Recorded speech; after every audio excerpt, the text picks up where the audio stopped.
இந்த பகுதியில் நாம முதல்ல கேட்க போறது திராவிட முன்னேற்ற கழகத்தினுடைய முதன்மை செயலாளர் துரைமுருகனுடைய பேச்சை தான். அக்கட்சியின் பொருளாளர் ஸ்டாலின் தான் நாட்டின் எதிர்காலம்னு அடிச்சு சொல்றாரு துரைமுருகன்.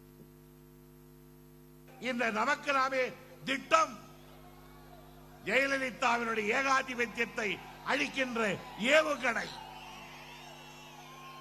அவர் அந்த ஆட்சியை அஸ்தமிக்கின்ற ராமபாணம், குறி தப்பாமல் போகின்ற நாகாஸ்திரம். எனவே ஆகவே இப்படிப்பட்ட ஒன்றை நான் தெரிவிக்கிறேன். நம்முடைய தலைவர் கலைஞர் அவர்கள் எங்களுக்கெல்லாம் ஒரு வணங்கத்தக்க தலைவர். நீயோ ஒரு வியக்கத்தக்க தலைவர்.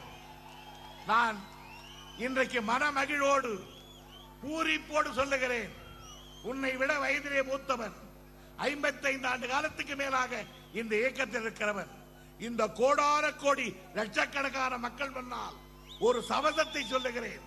தம்பி, இன்று 10-15 ஆண்டு காலத்துக்கு பிறகு நாங்கள் இருக்க மாட்டோம்.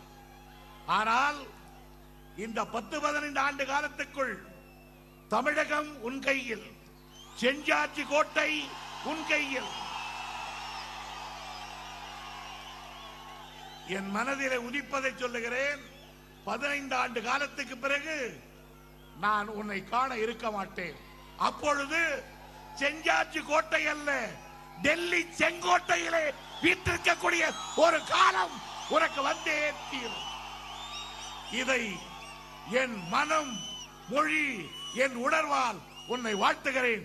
வாழ்க நீ 100 ஆண்டு காலம், வாழ்க நீ 100 ஆண்டு காலம், வாழ்க நீ 100 ஆண்டு காலம்.